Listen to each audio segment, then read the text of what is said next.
Shit, he's trying landscape this time. Right, it's me here again. This is, well, seeing as though I'm sort of enjoying doing stuff like this, which is pretty simple, easy shit, just, doing crappy vlogs with my phone for a while till, well, I sort of get myself back on to what I really want to do. But, there's something I really want to talk about. Because let's just say I'm a massive Walking Dead fan. Massive. Now, I want to talk about the first episode coming back for season 7. There will be spoilers. If you don't want anything to be spoiled, by no means fucking watch it. If you're not even caught up, what's with you? You can buy season 6 now. Go buy season 6 and fucking watch it because you need to. It's a must watch right now. You need to watch season 6 and you need to catch up because this episode was fucked. Anyway, so what most of you would have realised if you're not caught up, and if you live under a rock, the last episode of the last season ended with the group being caught by the Saviors. We get to meet Negan for the first time, and he essentially kills someone, but we didn't know who it was. Anyway, so we had to wait for about 6 months to find out who died. Now the time's here. And fuck me, it was brutal. Like, the episode started off like it was done well. Like, really, really well. The episode from start to finish was just a terror ride. It was your chest, my chest was pounding and fucking, my heart was racing and shaking like a leaf because I knew that a character that I loved and I enjoyed and it's very dear to me will die, and keeping me on that edge and, Negan, at his prime, and just trying to establish who he is and scared the living shit out of me.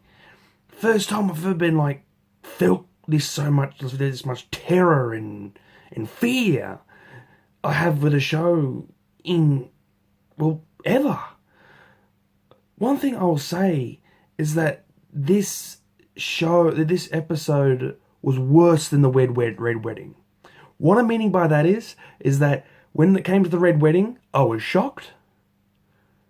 I was a little scarred from it, but not as much as from this. This had a more emotional impact from. I'm not meaning it's a bad episode at all. I'm just meaning that when it comes to being very shocked and scarred by a certain scene in a show, that really just digs into you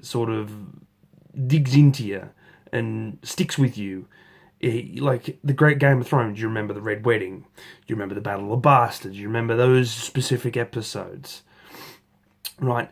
With The Walking Dead, you remember the first time you meet the governor, the bicycle girl scene at the very first episode, the CDC, a lot of iconic episodes, same as Game of Thrones, but Game of Thrones hasn't, no offense to them, haven't had that many big pinnacle episodes. They've more had their big pinnacle episodes with the last couple episodes of season. So with The Walking Dead, they've had a lot of big hitter episodes throughout the seasons. But this episode has to be the most brutal and the most well done episodes I've seen.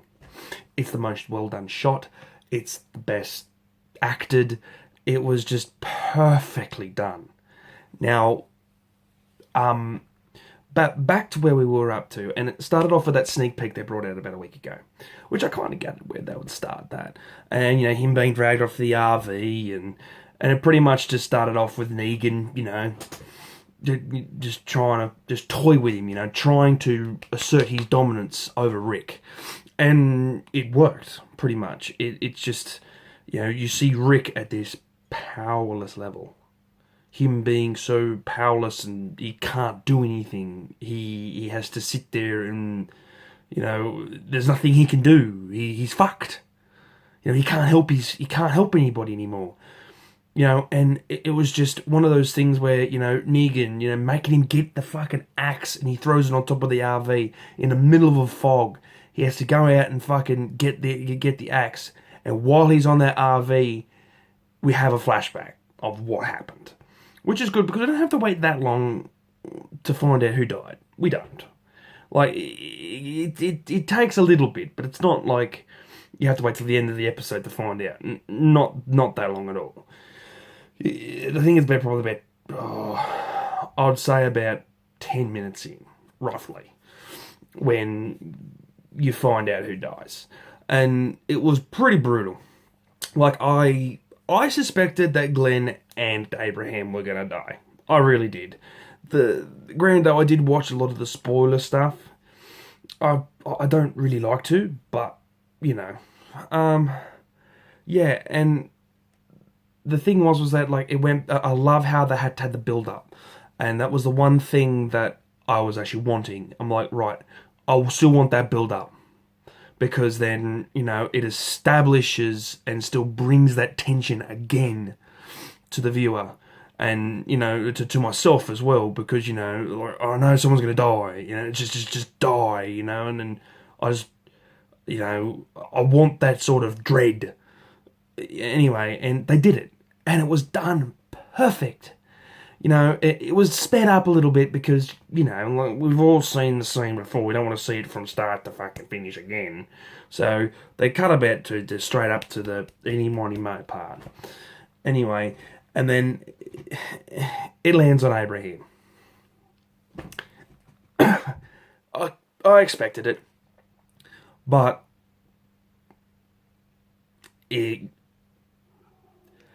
I still screamed like a little girl when the fucking bat hit his fucking skull.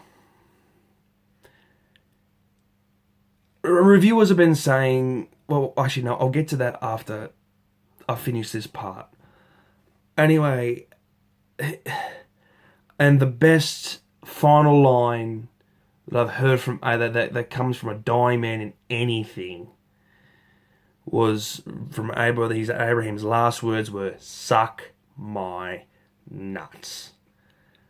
And then the best part, and it just, for me, it showed that it was still him. That's his personality. That's who he is, and he was still that person, even in death, even though he knew he was dead. He was dead practically, and it's just, it was hard to watch because Abraham, even though he hasn't been, like, we haven't seen him as long through the show, we have gravitated to him and made a connection with him, and it would suck to see him dead. But, there's nothing much we can do about that anymore, and, we'll have to move on from it, which is sad. But anyway, after he died and, Negan was, taking the piss and, and he was fucking going, oh, he said bitch nuts, whoa, fucking, well, fucking, that's Negan, And I'll say this right now, Jeffrey Dean Morgan, you're perfect. You're Negan. I don't even care if you're Negan till the show and the comic books end. You are perfect for the role. Enough said. But anyway, and then, not surprisingly, Negan fucking goes up to Rosita and shows her the bat and rubs it in her face and showing his blood on the bat, and Daryl, gets pissed, as we would have noticed, and we would expect.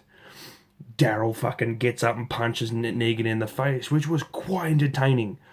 But at that split second, I knew, because of what Negan said before, that he would shut that shit down if it happened again. If he interrupted again. And sure enough, in where he was standing, and as soon as he said he had to stick to his own words, and then let's keep this going, I knew exactly who was going to die next, and it was Glenn. and they stuck to the comic books. Now, one thing that I was going to mention earlier is that a reviewer from IGN, which needs to wake up to yourself, you fucking idiot. Sorry, but IGN's become a shit fight these days, and I'm sort of sick of the fucking watching shit from them. And he said that Glenn's death overshadowed Abraham's, and I'm sorry, but that's not the case. You know, I fucking felt for both of them equally. They were both like family. You know, like I'm such a big fan of this show. I have watched this show from the start, when it first started, and then to see a character like them two die. You know, the eye pop out and everything. It was just gruesome as fuck. And pretty much that's how it is, you know. And then later on, fucking, when Negan takes Rick back to the group and he tries to make fucking Rick cut off Carl's arm, which that doesn't happen. But, you know, it's just, this episode was done perfect. Nothing I could change with this episode. This episode was done perfect. It was done brilliantly. Great job, Greg Nicotero. You've done a great episode. I'm looking forward to the rest of the season, but I'm fucking gutted. I hope you guys enjoyed my thoughts on this episode. If you haven't watched it or caught up and catch up and watch it. It was a great episode. I even had a couple of man tears. It was sad. It was very sad. You know, and I'm going to miss those characters. All right. Okay, well, I've got to go to bed. Thanks for watching, whoever watches my crap. And have a good one, and looking forward to next week of The Walking Dead. Catch you later.